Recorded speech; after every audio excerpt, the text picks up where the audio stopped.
Bote bandeko balandi ya www.cst.com. Merci beaucoup na confiance pour pesa maître Dona Wabino Molobeli na souci ya Congo toyela bino selo moto na oyo leo tozali kopanza parti ya Amérique tolembi te kolanda situation ya Congo lelo na nzela ya singa toza na wabino ndeko Cyril oyo bomesana komona membre ya IDPS tozwaka ye mpe soki situation ezali oyo aya koexplike biso histoire botungisa nga me ndeko wana nano asisi makambo ya katumbi te tocontinue toujours parce que actualité eza toujours kochanger de temps en temps yango na situation toyebi biso nyonso ndenge ekomi bareport ya baélection lamuka epai kashe epai bapropagande tout ça na bacampagne tout ça tolingaki tomeka kosola na ye ayebisa biso position na ye ye azali komona lolenge nini mbote ndeko Cyril mbote maître Dona mbote mingi epai ozali. Merci beaucoup. Je crois actualité eza penza mouvementé na situation ya Congo. Tomoni awa ba reporter nanu ba élection toke nanu na wana lombango. Position na yo, réaction na yo eza nini? Bande ko baza kolanda wa. Oui, maître Dona, report ya élection ekokamwisa biso te. Bon, basalaki scénario ya kotumba dépôt ya seni, mais dépôt etumbami bapalette esika machine ezalaki etumbami te. Mon balobi ba machine ezalaki en plastique, c'est-à-dire écoulé, c'est la confusion. Bon, basali report ya élection pour na ko gagner temps ba positionner ou bien ko kotisa ba fraude mususu na kati ezali na ba connotation ebele na kati wana tokokende na détail nango te lokola bapesi date ya le 30 to observer date wana le 30 eza mosika te tokóma na date victoire ya le 30 kuna na suka nde tokoyeba kosilisa makambo nyonso. La paire a changé de camp depuis un temps. Vidéo ya minois ya président ya assemblée Obe Minaku ekataka nyonso alobaki ke tosala makasi Shadari alongwa soki Shadari alonge te les conséquences vous savez les conséquences eza koexplike ke bayebi bango moko ke baza na danger. Merci beaucoup bayebi bango moko baza na danger nayebi te soki yango wana tokomi komona bazokongola basoda tuna kitona baza komata na Goma Bukavu toyebi te eske kokima nyonso yango eske Kabila azobongama ake efanda kuna toyebi te mais tour de contrôle nazali kolandela depres situation bokoyeba vérité nini ezali koleka tomoni ndeko na biso komando ema alobeli makambo yango mais biso mpe toza na kati ya dossier toyeba ezalaki liboso basoda bazokouta Bukavu bazokouta na Goma bazokita koto mais tomoni tour ebaluki eske la peur a changé le camp. Est-ce que situation yango bakomi kolongola bamilitaire baya kofandela biso bazonga kuna mpo basala balkanisation toyebi te wana ezalaki parenthèse. Alors ndeko Cyril bato bazelaki mot d'ordre ekweya mais tomoni les deux camps baoyo baza kozela baoyo baoyo baza kozela baoyo mais à la fin bato baza kozela ke balider nyonso lamuka kashi balobake bandeko bobima na balabala soulèvement populaire mais tomoni langage eza kaka ndenge mosusu. Est-ce que le peuple a décidé de éviter lecture au sein de la bande en tant que membre de l'IDPS? Notre lecture est simple, M. Donna. Nous sommes un parti, il y a nos violences. Tous un parti à démocrate, nous sommes ouverts au dialogue, tous à vision moussoussou. On nous comprend toujours en retard. Que nous allons aux élections avec machine ou pas machine. Les gens ont critiqué, ont crié. Les gens ont dit du n'importe quoi. Et aujourd'hui, à la grande surprise de tout le monde, Fayoulou a basculé à une élection avec machine ou pas, ou sans machine, avec expression moko où ils ont convaincre mon côté. J'ai publié un article là où j'ai fait une analyse, ils ont circulé, que Fayoulou est prisonnier et n'a pas de main libre. Dans les lignes ont apprécié l'article, mais il faut que mon abatu mususu bazo tombo kaba fingi mais biso tomestana kofinga eza arme aba faible. Aujourd'hui, pour nous, on a donné la date, il y a élection. Depuis il y a processus, ils allaient entacher là-bas piège, on attendait que l'IDPS boycotte les élections. Pour avoir argument, il y a dans la communauté internationale. Notre présidence, Kolande la Nabiso, Ténacité Nabiso, et Silisi Bango Mayele. Nous ne pouvons pas revenir à l'affaire de Genève, Kuna na Genève, Nenge Kende Kosala. Le président a fait un point de presse, na limité. La presse internationale, les médias, Union Sezaka na Katia Kishasa, Kende Kotala côté à ICD. Bakuti ni Mutute, ni MPCT, ni secrétaire général, te po batu na ye avis. Baké Kuna na limité. Président, na directeur de campagne, na ba membre à ICD, batu nyonso bazalaki wana. Président pesi position oyo direction ya campagne ezwi pona ko pesa na base kaka lokola base etosaka mokonzi atosaka base mokonzi mpe ayaka na makambo na base koyebisa aya ayebisi biso base ezali boye to prendre acte totikali ya kozela bango bazali balamuka biso toza bakashi toza na démarche na biso oyo tozokende nango pour atteindre l'objectif de l'élection et se tenir à la date du 23, du 30, on a 30 décembre 2018. Bango tantôt, non, bosimba machinité, c'est quoi la mot d'ordre et pas yanani. Ils sont indépendants, il y a qu'à prendre la décision na bango, koloba makamunyoso.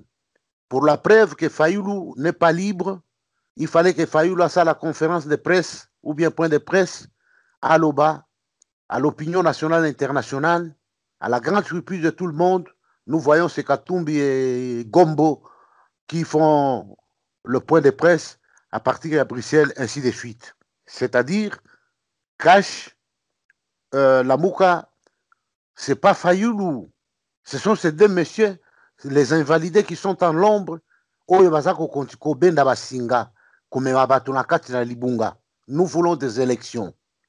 Biso tango tozwaka décision tozelaka mutu te ke ayebisa biso ke no boboloba ke no mot d'ordre boye na boye ba mot d'ordre topesa toa bakolo ba mot d'ordre et puis etosaka ofandi toza na ndenge tozokendele. De ce qui concerne ce monsieur-là, maître Donat, donnez-moi le temps un peu de parler. Baza ba mafieux ndenge baza lelo eloko wana soki lamuka soki baluka concurrence eza na kati kuna jalousie haine. Katumbi est diminué par le poids de Bemba.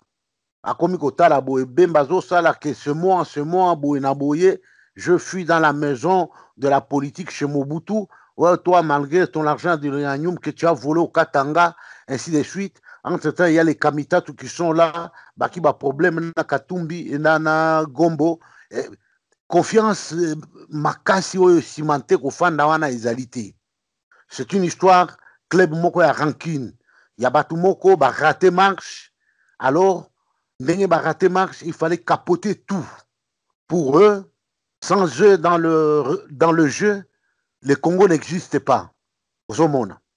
Mais ndeko Cyril Bolimbisi, naina comprendre loko, bandeko peut pas comprendre. Tozo mona Cash et Salami, responsable numéro 1, c'est Félix Tshisekedi, Chilombo Tshisekedi. Mais toujours comprendre na niveau ya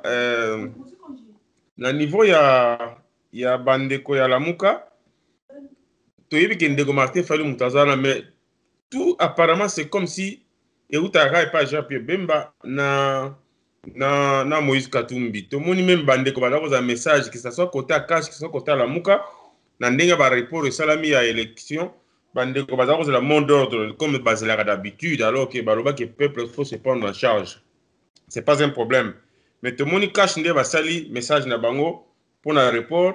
Mais autre chose là, Martin Fayulu sala, Jean-Pierre Bemba nde bazo sala yango, yena Moïse Katumbi. Finalement, qui est le président ou le responsable numéro 1 il y a la Mouka. Vous comprendre te. C'est ce que je viens de dire ici, maître Donat. Martin Fayulu a perdu. C'était toujours. Martin Fayulu a perdu toute sa crédibilité. Il y a qui combattant, il y a qui soldat du peuple. Pour le moment, il ne peut rien dire sans que les deux ou les trois décident. C'est-à-dire Muzito, Matungulu et Bemba. Bon, Matungulu, Muzito ne pèsent pas beaucoup Pour bafande les mouvements, c'est Gombo Jean-Pierre et M. Katumbi Raniom. Sans que Bango va décider, Matungulu, Fayoulou ne peut pas bouger, ne peut rien dire aujourd'hui. Parce que même dans son cabinet où équipe à campagne naïe, ça ne demande pas de lunettes pour Tala. Moutou a décidé à Zawanate. Na campagne, drapeau a décidé aux pépate. Qui sont les membres de l'ECD qui l'accompagnent? Batiele Baeza Bavzaïba, Baba Mouzite, consort. Bato Bazako commandé Lokoana, c'est Jean-Pierre Bemba et Katumbi Moïse Iranium. Nandenge Bazalaki déclassé ou invalidé. Si Gombo Atikali na rancune, il a été avisé par Atundu que Bako invalidé you. Azali na équipe ya ba conseil, ba maître conseil na parti na ye na MLC.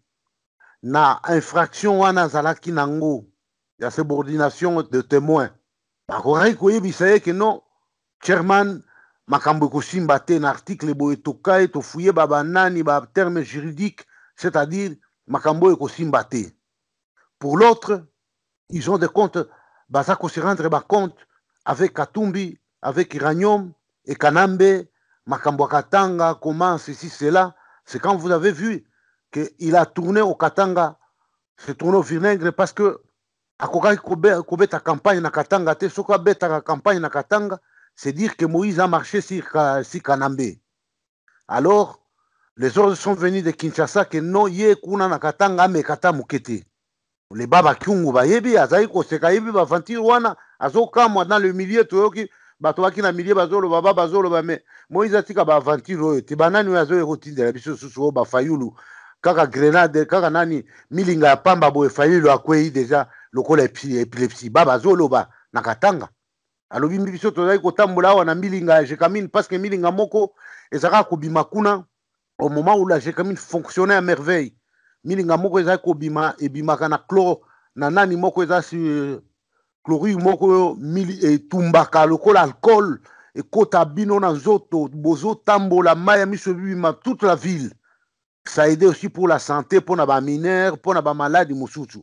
Bon, baba l'air amoni que gaz babwa kika gaz pamba nani akwe na se abia me Katumbi ba geste o eza politique te.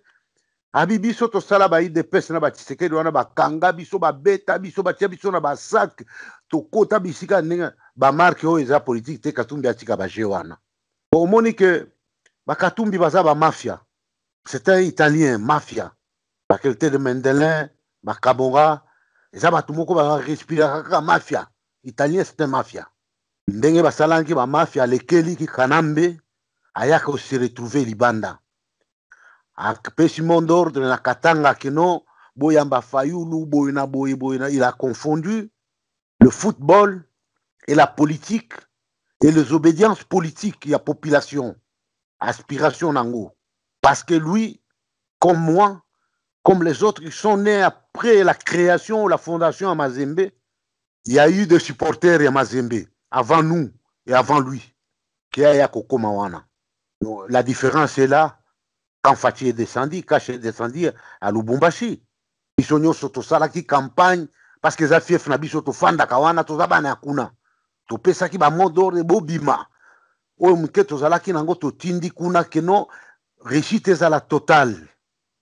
Pour le monsieur, un conseil sera Kolanda Kabiso Nanzela.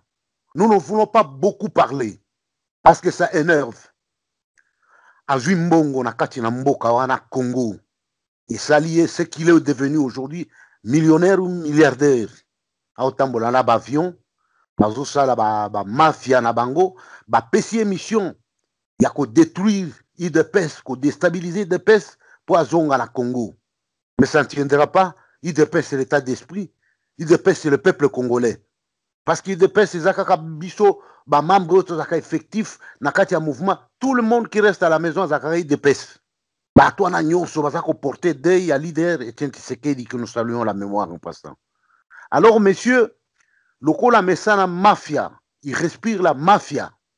Tokokama Kimboka Nyonso, meilleur gestionnaire parce qu'il avait cette chance d'être à la tête de la plus riche province na matière eza na kati ya province wana eza matière moko prisée dans le monde ateki yango en désordre ateki mabele en désordre bazwani mobulu na camarade na ye abimi libanda basali oyo basalaki ti son frère qui se retrouvait à l'hôpital où était M. Etienne Tshisekedi le président paix à son âme tolandeli makambo wana te akomi libanda akosomba bamédia ya mindele kopesa mbongo Martin Fayulu sur l'opposant qui fait la peur na bamindele babimi bololé mais Martin Fayulu l'opposant sorti du néant akende kosala pouvoir oyo eza na mbongo en place Martin Fayulu ce n'est pas le pouvoir ne voit pas Martin Fayulu le pouvoir voit l'image de Katumbi il ne voit même pas Mbemba le pouvoir a un problème avec Katumbi les Katangais qui sont là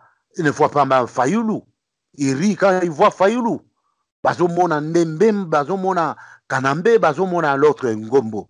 Ngombo pourrait examiner un carton parce qu'il fut avec eux, vice-président de la République, à Welam Pifo, Kazwa Mabele, et Simanangwa Linga Salanini, à Kimamboka, il a fui les troupes au front, à Kendeko se réfugier dans la carte ambassade, et les gens oublient, balobaki ke no mutu amanduki wana bim mais azwa manduki si le moment venu yango yo azwa manduki apesa ba résistant banani bakota biso toyebaka manduki te toyebi pe place basomba manduki te okozela ide pesema oui papa nde aussi nalinga tosala mo analyse moko ensemble oui avant nakomana na kosenga na bandeko nyonso oyo balandaki posting na ngai namekaki kotia post moko na postaki eloko moko na komi natie ndeko Martin Fayulu natie pe article na bango 5 oyo bango basalaki balobi ke candidat ya opposition commun en fait candidat commun ya opposition oyo benga ba voter na lamuka soki atamboli na contraire ya ba ni na bango ba accord na bango carrière politique na ye ekufi et parmi ba article na bango moko elobi ke ba okendera jamais élection na machine à voter mais machine à voter longote va changer va rejoindre décision ya cash avec ou sans machine maintenant on a lobi que la muka n'existe plus na se référer à l'article on a pas lobi que ceux qui m'ont respecté te carré politique et koufi mais bango nyonso tout va accepter machine c'est-à-dire va tamboli contre l'un des articles ya accord na bango mais il faut mona ba réaction batubake dans tous les sens ko finga ko lobati siko article wana soko koti na mir nango kuta batuni bazako finga bazako swana alors c'est clair article na bango moko na yebite soki nga nazaki na faute to nazaki na faute te avant na lekana na mutu na tuna yo mais kana ko commenter eloko nga na komaki wana soki yo mona kama pene peut-être nazana na kati ya faute na yebite o yebisana bandeko ba wala ndabito na nga moko pe na comprendre quelque chose article yo mutu komaki te eza accord oyo esalamaki na Genève na accord wana esalamaki na Genève balobi ke no ya kotrahir akotika politique akotrahir nini ezali likambo ya kokende na élection avec machine ezali likambo ya kotambola en dehors ya mibeko oyo bapesana na kikuna ntango bapesi Martin Fayulu ngwende ya kozala candidat commun na bango eza candidat commun ya opposition te candidat commun ya bango 5 na baparti na bango Bemba avec MLC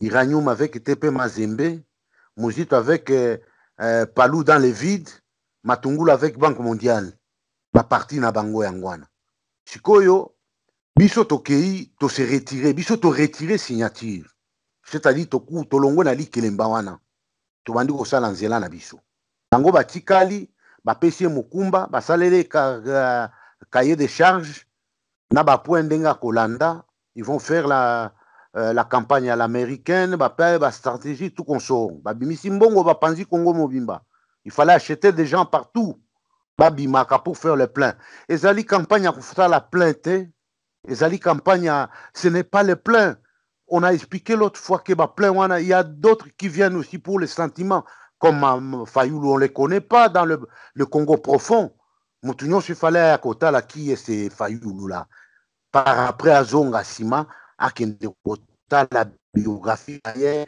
qu'est-ce qu'il a été parcours na izanini akofinga bon c'est dans nos habitudes congolais parce que nous n'aimons pas la lecture, et puis nous n'aimons pas des discussions.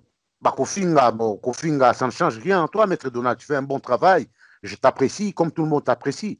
Ngana qui n'a posté qui article moko ba fingi wana ba lobite yo solar yo monangaite oyebi ngaite obenganga solar mais il faut qu'on dise on passe bango moko nde ba se trahir accord ese ku ekwei accord na bango à Genève ekwei parce que il a accepté la machine, il a changé son langage, il avait un double langage, il est passé chez Fabien Kouswanika, son frère d'Empangi, qu'il a posé des questions et il était ridicule. Comme Kouswanika, dans les jargons, dans le métier, à Kokaki Sekayete, il se retenait. Ayebisi que nazo comprendre mais nanengo langage nazo comprendre. Et quand il est parti en campagne, à ma place, moi, ça la discours, où il y a projet de société. C'est paradé, kende ko bima ko paradé, ko bina nanzela, ba monaye, ka sali plein. Non, c'est pas ça. Il fallait parler avec la société, il fallait parler avec la population. Il fallait parler sur les 17 ans, les 18 ans. Il y a règne à pouvoir et à bateau. Comment est devenu le pays? Passinini, bananes qui sont à la base. Oui, nous savons que objectif est la balkanisation. Il y a un beau cannabiso qui a eu de cartes géographiques qui existaient depuis longtemps. Même à son temps, le président Sarkozy avait dit que non, la République démocratique du Congo est il faut partager pouvoir, richesse na voisins. Par réaction des acquis makasi. Aujourd'hui, il y a tribalisme comme H de guerre, enterré pendant 32 ans par Mobutu Sese Seko, des tristes mémoires, ses confrères, ses pères, de Ngwandi, baeko bimisa arme wana keno ba diviser nango Congo. Congo to ko diviser yango te ko kende moko moko. Pona ba mouvement ya ba militaire wana, eza ba mouvement moko, il y a des tableaux. Il faut lire les signes du temps. À chaque fois que régime ezokweya, nous avons vu ça en Libye avec Muammar Kadhafi. Nous avons vu ça en Irak avec Saddam Hussein. Nous avons vu ça avec Laurent Gbagbo, avec Robert Gay. Nous avons vu ça avec Yahya Jammeh. Nous avons vu ça avec Blaise Compaoré. Nous avons vu ça avec Michel Ndotodia en Afrique centrale, en Centrafrique. Le pouvoir est sur une corde raide. À tout moment, et Koukwea. Nous allons aux élections. Arrivé à la date du 30, après les 30, c'est là où notre mot d'ordre viendra. Personne ne nous poussera à dire ce que nous n'avons pas à dire en ce temps. Et pour finir là, je reviens à M. Katumbi. M. Katumbi, c'est un mafia, Nani, Bandeko. Ce n'est pas un petit saint comme vous le voyez. Ce n'est pas un petit Dieu. Azali mabe, kolekabatu mabe yoso. Ce bon homme que vous voyez là. A bomisa batu na kati na Katanga. A salaba scandale minene na kati na Katanga. Entre bango na bango batu kaka ndenge zalaka batu kufundana bake bafundi azana mbongo mingi. Parce que imaginez-vous que au moment où le pays n'avait pas des aéronefs, c'est-à-dire des avions pour la compagnie aérienne congolaise, il y a transport, lui disposait déjà d'un aéronef, il y a équipe na ya emoko. Nikambako kamwa. Monsieur corrompait tout le monde dans Lubumbashi. Et dans le milieu où on a football, Kunande a baby sa koleka. Et aujourd'hui, je l'ai dit, ouvertement à la face du monde, Naba imbécilité, Azako continue comme ça là, on va le porter plainte à la FIFA. Bako vérifier ba match sur Amazembe et je citerai les matchs. Oyoye Aza impliqué, corruption et salami, moi j'étais là. Parce que j'ai eu des ordres à partir, il y a la fédération, il y a Kinshasa qui m'ont demandé que Katumbi a dit fais ceci, fais cela. Nous reviendrons dans l'émission proprement dite. Nathan Oyotozana Makambo ya élection, Tolobana no Makambo. Merci beaucoup Ndeko Cyril Bandeko Balanyo na Bokebi. Je pense que l'émission il y a corruption, il y a Makambo ba match. Donc ça en prochainement parce que dans l'époque moment il y a électoral. Mais na ebité toujours pour ça na muke lecture no ça la biso na venir ya la muka parce que tomoni Moïse Katumbi azaka na posa comme président. Jean-Pierre Bemba azaka na posa comme président. Alors peut-être bazwi chance wana te baza invalidé. Peut-être yango moto poussé bango na kati ya article na bango ya accord ya Genève balobaki moto akobima président contrairement na constitution asala 2 ans. C'est-à-dire moto wana aza lokola Jean-Baptiste aye kobanir nzela mpo moko na bango mibale aya okoma un jour président. Nani akotikela moninga oyo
voilà, merci beaucoup Ndeko Cyril pour un message au peuple Ayambi. Nakanisi masolo ya football.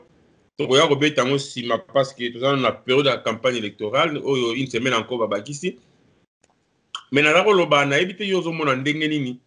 Bandeko oyo mibale Jean-Pierre Bemba na Moïse Katumbi. Lelo oyo batie Ndeko Martin Fayulu liboso. Mais balobi que batamboli à l'encontre ya constitution babi que mutu bakotia il faut asala 2 ans. Donc ngabi malokola Jean-Baptiste ya ko banir nzela po bango baya koleka moko na bango comme président mais ndenge yo moneli na bango mibale oyo aza na mbongo ebele oyo aza na mbongo te na bango ba nani pe na tourner ako accepter ndenge lo kamera accepter ki article Félix na cash na tour na bango nani akolinga kotikela moninga po soki lelo Martin Fayulu ali président ya Congo eza juste exemple abongisa nzela te eza bongo atikela bango mibale moko na bango ya oleka président nani akotikela moninga analyse nini okosala na bango mibale ezosekisa tableau wana soki kotala yango toseki parce que soki par exemple esalemi ndenge wana ke Fayulu est arrivé à la magistrature suprême tout d'abord constitution eza mpona 5 ans 2 ans oyo bango balobi na Suisse soki ya bato ya Suisse toyebi te na Congo eza 5 ans ye Fayulu oyo batie wana na piste akende kokoma wana soki amati wana bampangi na ye bamatungulu na bamuzito bakoloba te kolanda bato wana te bakobeta na makofi bakoloba yo si ofandi wana okende kotikela bango nani kiti koma bapesaka te bango basalaki banafanya erreur mwa grave ye aza na de mpangi na ye muzito na matungulu yake kokoma na fauteuil wana fandi bandeko na ye bakoyebisa ye kopesa te bakobeta na kasasi. Moi, parenthèse, tu apprendre Bongana dans le discours, il me semble que quelque part, Martin Fayulu a présenté Mozito comme la première ministre Naye. Est-ce que vous savez ça bango? Voilà. To yokaki pare que na bandundu kuna nde alobaki ndenge wana boyo bazali pa boye ba digérer ngo mal. Ba ko manifester te ba digérer ngo mal en coulisses. Déjà ce sont des ambitions. wana ndenga tambolaka bampangi na se bazoyebisa ye ke boye na boyo ndima kaka bima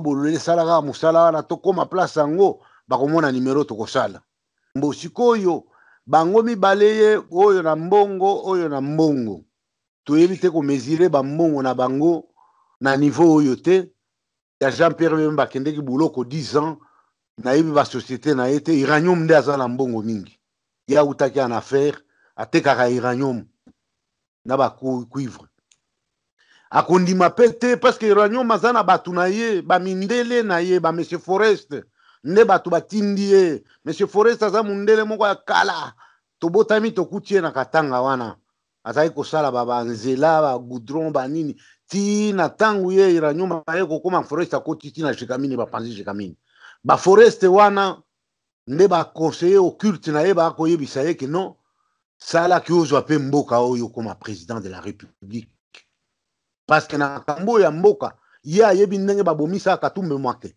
parce que Katumbi Mwake ayebisaka ye ke jo oyo aza kuna aza lembetele ngai parce que Katumba Mwake bato ebele bayebi ye te azalaki na fonction moko na kati na gouvernement te c'était lui le maître ya œuvre c'était lui le maître à œuvre oyo aza kodeside makambo nyonso ye mpe azali kaka nkola na biso moko ezalaka même staff na biso ye atangaki na collège atangaki na Don Bosco na école technique atangaki na école technique ya basango basalésien kaka oyo ya congrégation nga na tangi Katumbi atangaki na école officielle de l'état lycée Kiwele alors ye mpe kaka mwana mai kaka bankola na biso même âge kaka tango muza ye kokota kutaki Kyungu gouverneur ya Katanga Kyungu aboyi kotika poste alobi ye banoma ye na Mobutu epesaka mobulu muza akangi Kyungu nsima nango Kyungu asala allégeance baye kotia Katumba Mwake sikoyo tango akoti na kati na pouvoir atali amoni makambo nyonso il décidait beaucoup ayebisi Katumbi Moïse ke non place ezali awa biso tozoleka mwana mai oyo tozwa pouvoir to récupérer mboka na biso mais Iranium ndakenda koteka ye epai ya Katumbi epai ya Kabila ke non yoka makambo balobi anasema lokola mwana mke azobondela anasema ye kona tafuta kukamata cheo ya kiraisi Kabila ningani abinjo vile ne bamonte ku baboma ye na kati na lupango na ye bakende kokufa na nsion wana te eza montage oui ndeko si me go banda place pour moi technique moi so qui m'a connexion olobi tango Katumbi ayoki masolo babeti na Katumba Mwake na Katumba Mwake na Katumbi Katumba Mwake ndazalaki maître orchestre ya pouvoir voilà ya pouvoir mwana Katanga bakuti ye ainsi de suite c'est un produit ya basango c'est-à-dire produit ya père salésien de Don Bosco ya sali mécanique na Don Bosco ezali boza na classe bo batangi na Don Bosco bakolanda bayebi baza na classe boye ozomona mumuda Jekamine yango wana parce que qui étudiait chez Don Bosco baza kotanga technique bozo silisa directement quand la Jekamine était Jekamine bozo silisa directement boza déjà engagé na Jekamine avant bosa le diplôme d'état Jekamine asa kosenga atie liste alobi naza besoin de mécaniciens auto diesel ba électricien bona bino bozo silisa directement bokati balabala boke kokota na Jekamine baza ba aspirant kozwa bango baza ba aspirant de cadre diplômé ya 6 ans kuna kotinda yo ba étude mususu c'était comme ça alors ye tangu azolandela pouvoir ndenge makambo parce que Kabila oyo Kanambe azaki na ye kaka ndenge wana baya na dossier balobi anasema nini eloko nyonso il faut expliquer que kota ye asigné lokola ka elengi ya kosigné wana azali kosigné na bato bakufa mbongo ezobima azosigné bisignela kaka ndenge wana boyaka na dossier boexplike bien na Swahili wana comprendre yapa nini nasema weka saini asigné ndaye koyebisa ye masolo lokola nkaya kati ya ani ya terrain kino nani aza kosigné bongo Katumba Mwake o Katumbi Kabila ndenge bayelaka ye badossier ya signaka si bakoyela dossier ke président makambo eza boye na bobona baexplike bolingi nini abisigné awa asigné bambongo ezobima bazonome bato ya kokufa bazofuta bato basi bakufa bazopromotione bato basi bakufa bambongo ezobima mafia nde sikoyo Katuma Mwanke abeteli Soriano Katumbi lisolo na Lubumbashi entre bango te makambo ndenge eza boye mboka oyo ifo to récupérer yango biso moko tozala yango toconduire ngai na kozwa pouvoir oyo ayoki lokola baconnotation mosusu deja bazali koyiba bamafia na banani akenda abetelaka na mbeli solo o shikia nani Katumba Augustin ko nasema hivi Augustin nde Katumba Mwanke kombo na Katumba Mwanke kombo na Augustin eko nasema hivi na kanamba ni ngani abia kweli ave oui abitika tokosala eloko babomela ye na kati na lupangu na ye bazwi wana baavion wana bazwaki kino bakende bamatata mponyo banini ezalaki scénario pilote akufa te banani bakufa te scénario yazaki deja élimine ye ayebi makambo wana ti citoyebi makambo yango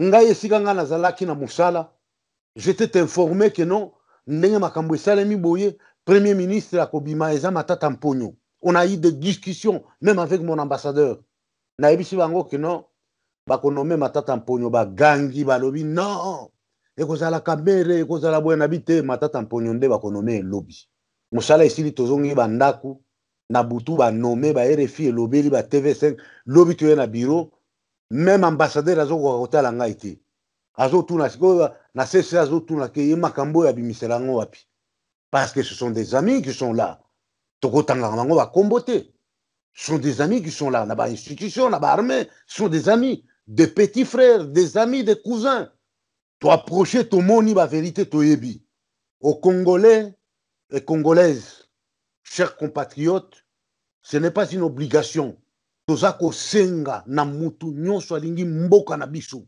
amikitisa to mettre de côté ba tendance ba obédience na biso total à la patrie mère la RDC est en danger soki lelo balkanisation esalemi parti à Congo eke na ngambo kuna yo okei o se retrouver yo ke na ngambo mususu okotindelaka nga mukanda ou bien okobengaka na telefone ngai soki natikali na kote mususu yo okeko se retrouver na ngambo mususu tokosololaka te parce que bolandaki bambongo ya mike mike baki va vite bambongo ya keno bapesi yo lelo boye na boye mais maître Dona Dieu est grand Dieu fait des merveilles lobi nalandaki vidéo ya garçon oyo soi-disant pasteur Condé na États-Unis epai bozali oyo bazalaka na Claude Mutima balobaka n'importe quoi aye kosenga pardon spécialement na bacombattant ya UDPS kolobaki non bolimbisa nga na bamakambo nga na lobaka ya ara politique ezalaka ndenge wana te nani Condé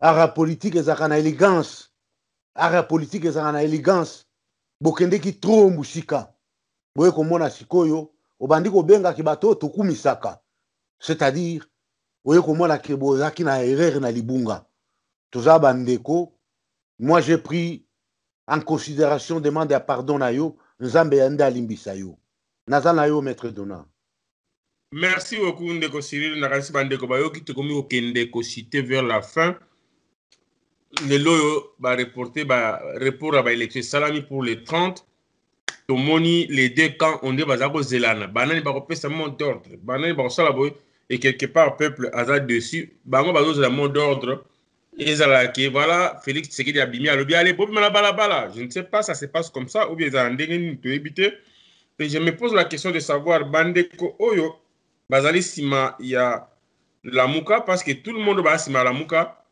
baza peut-être automatiquement nsima ya Martin Fayulu mais même ata balingaki te c'est parce que balider na bango surtout bato ya Moïse Katumbi na bandeko quelque bandeko mosusu bazali kolanda ndeko Jean-Pierre Bemba donc bazali kolanda Fayulu parce que bango to base retrouver na lamuka mais ça m'étonne que soit observé na ba réseaux sociaux apparemment bakomi kosenga kaka na Félix nde fois pesa mot d'ordre qu'est-ce qui se passe au juste est-ce que ndeko Fayulu aza na droit kopesa mot d'ordre te il faut kaka Félix Tshisekedi pona kosukisa question pe to toyoka yo na monoko ya ndeko ya IDPS parce que tozomona babandi koluka babiloko moko ezanga ntina ya koluka koopose bakongolais na bakongolais comme d'habitude so mpe non averti tokoyi na piège wana même bamindele bakoti na je wana ya kodiaboliza bato mosusu koluka komatisa ndeko Fayulu po akoma grand opposant na yebi ke le soki Félix Tshisekedi azwi pouvoir automatiquement la muka baki na opposition contre Ndeko Félix. Soki Ndeko Fayulu azwi pouvoir, bango de toute façon ba toujours na opposition, bino ba toujours na opposition. Mais qu'est-ce qui fait que le commune a souka malgré tout ce que ba lobby de n'importe quoi, ba comme zaka modo de uta na Félix. C'est quoi au juste na ebite yo en tant que mtoyi de pes et là on ne comprendre par là. Maître Donat, la vérité est têtue. La vérité est têtue. Nous sommes dans un monde, tout est à la face de tout le monde. C'est pour dire tout d'abord que hier, Martin Fayulu a na base, a na base. A coupé sa mot d'ordre dans le vide, a coupé sa mot d'ordre dans la banani. C'est pour dire encore que hier, Katumbi, Ranyom, parti politique na yetu ebi angote, a coupé sa mot d'ordre na ba fanatique à Mazembe. Ba fanatique à Mazembe, on a ba supporter à Mazembe, on a ngapé na za Mazembe. Mais naza IDPS. Contradiction. A coupé sa sko mot d'ordre na banani, bato sa yango.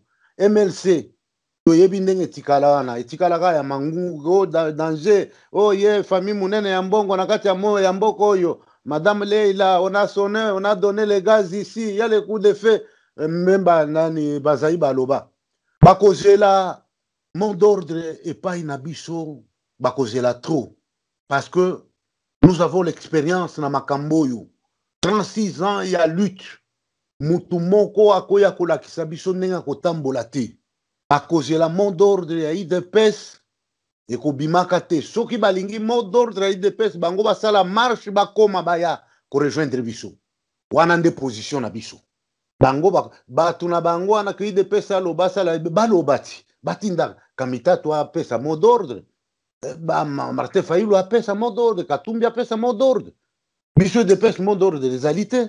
Le président a parlé dans son point de presse à ebisi biso ke tozela le 30 Tokendenani, Tozalaki le vendredi, la journée des jeunes. C'est pourquoi Tozaki Mingi la kacha ba réseauté. Moi, je viens de manger plus tard à 23h. N'allez qu'à gâteau, je ne pouvais pas manger. Na sali na gêné il y a un an, na tigale ko gêné té. Alors on a gêné les lots, na yeko dia la retard 23h quand je vous appelle. Nden ali ba gâteau kaka na meli moi timuke. Alors biso autre temps, autre mers. Le président Tshisekedi koloba mot d'ordre assez akenda atikele biso ba stratégie nyonso toyebi yango tokobimisa mot d'ordre te bango baya ko rejoindre biso comme ils sont en train de lorgner chez nous qu'ils viennent nous rejoindre simanango nde tosolola tobimisa mot d'ordre ou bien toyeba ndenge nini ya kosala. Il n'est pas encore tard et la porte reste grandement ouverte pour baya. Alors position déposition ya biso yango wana. Le président l'a expliqué en long en large, le secrétaire général l'a dit, le secrétaire maillot de UNC l'a dit.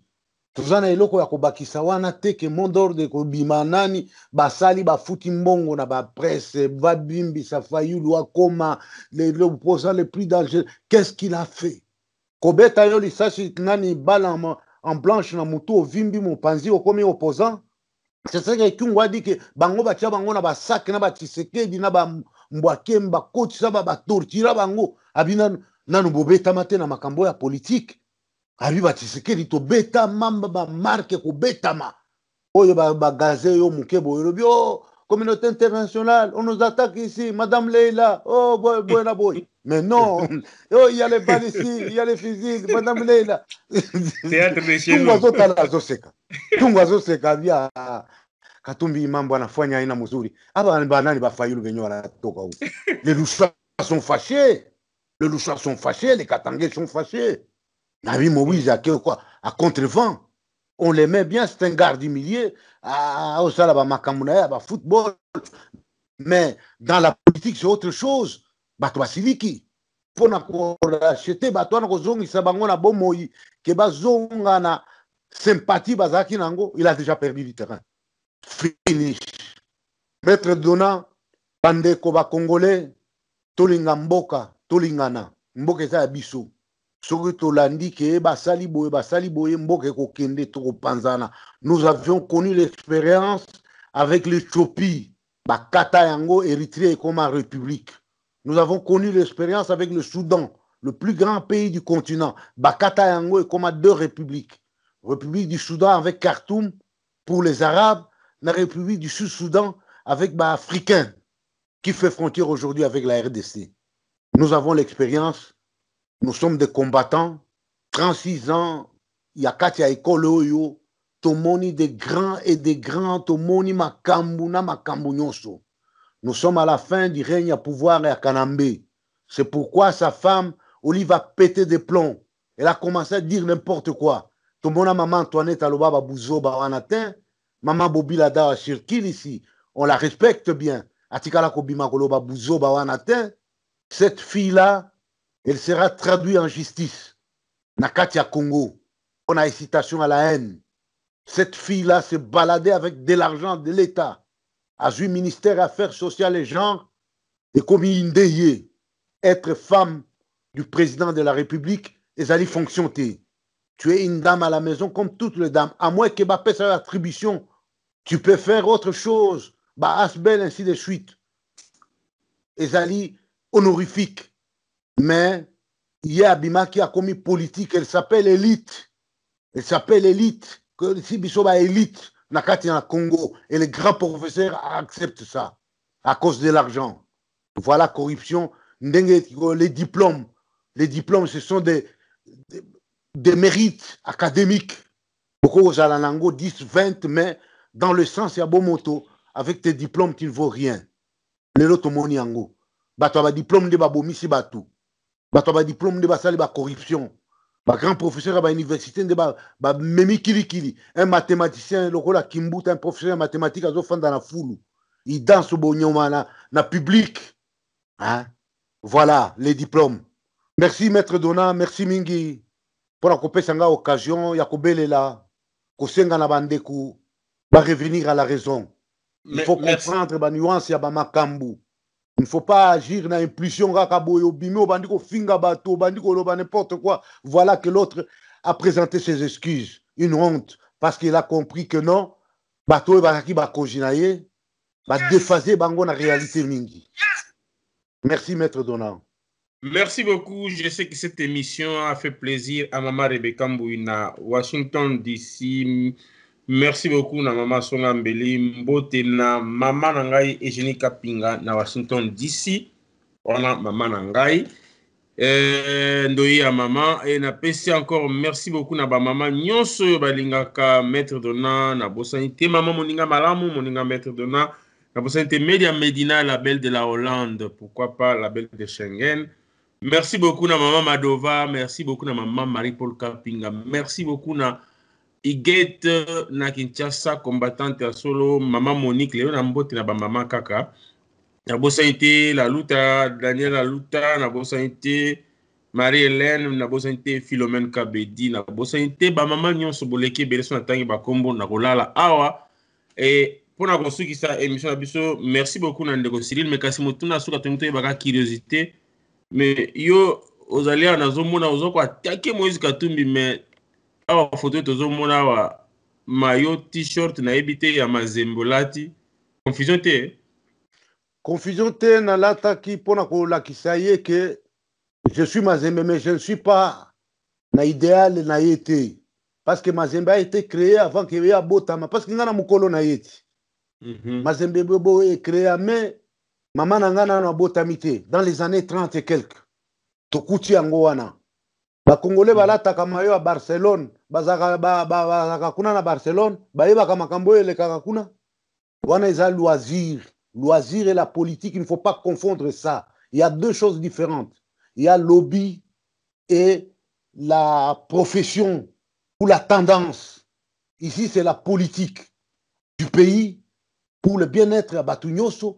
Dans les loisirs, je suis Mazembe. Nazali sportif, Nasala arts martiaux, mais à compétition, je m'entraîne 3 jours par semaine pour la maintenance. Il y a Fort Menangai, mais j'aime bien le football. Je connais les joueurs qui ont joué dans ces Mazembe-là avant hier. Parce que nos pères, nos parents ont été dans Mazembe. Bakala la Pierre, Bakatumba Pierre, Bakazadi, Banani. Ça, ce sont des parents. Je vis mes grands jouer dans Mazembe. Bakasamba, Moutoua Lesele, Soba Masengo. J'ai vu nos amis jouer dans Mazembe. Bakalombo Michopo, Bamoudi Boubris. J'ai vu nos enfants jouer aujourd'hui dans Mazembe. Bakabango Patou, Kidia, ça ce sont nos enfants. Il ne va pas parler de Mazembe, je vois que non, Mazembe. Même Berlusconi qui avait l'équipe de l'Inter Milan. Nathan, on a politique, Berlusconi fait autre chose, l'Inter de Milan, ils ont Makambu Soussou. Aujourd'hui, Paris Saint-Germain, et ça n'a Maboko Yanani, d'un Arabe et un Émirat. C'est comme il a acheté aussi Mazembe. Il n'est pas créateur ou fondateur de Mazembe. Il a acheté, il a acquis, et pas ailleurs naïe. Et ça dit confusion, te mettre donnant. Nala qui pona kola qui ça y est, que non être Mazembe n'est pas dit que d'autres Rolandayo tu wapi, jamais. Je l'ai dit encore une fois, non. Merci beaucoup Ndeko Cyril, les amis, plaisir mingi kozana yo. Merci beaucoup Nabino tout bolanda kabiso.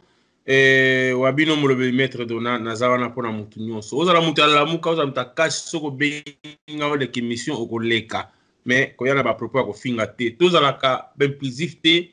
Soko moni ndeko akomi likambo to alobi likambo likao ye ba pona nini alobi pona nini akomi. Kaka esprit wana ya na linga ka batu wana te. Okomi motema moto soika ba tie loko olingu tala tala. Ataku tukotanga ngote. Je suis désolé pour la commune nande ko ngane intellectuel atangi na boy ko tanga ko mais na tanga ka yeso ina moni asel erreur pas andeko atangi un intellectuel je ne sais pas moi juriste de formation mais atangi lo ko comprendre abandi ko comme n'importe quoi. Merci beaucoup et ça plaisir mingi ko mona bino sokolanda émission yo to sengi lisanga mengana komi ko lemba ko loba to sanga to bandi ko bangana kaka te to bela kati wapi malamu siko to sambelaka ba ilesa so garda ko singa nzambe yé moko asala travers biso mais biso moko peto sala oyo bazana makasa ko sala basali o batika na distraction batika na distraction nzambe akofuta mutu na mutu pe mutu na mutu aza ko sala histoire ya mboka na yé moko lobi ba ko tanga biso si pas na ba livre mais na ba vidéo auto tiki. Alors qu'est-ce que ça vous dit, c'est pas au revoir et à la prochaine. Ciao ciao. Merci.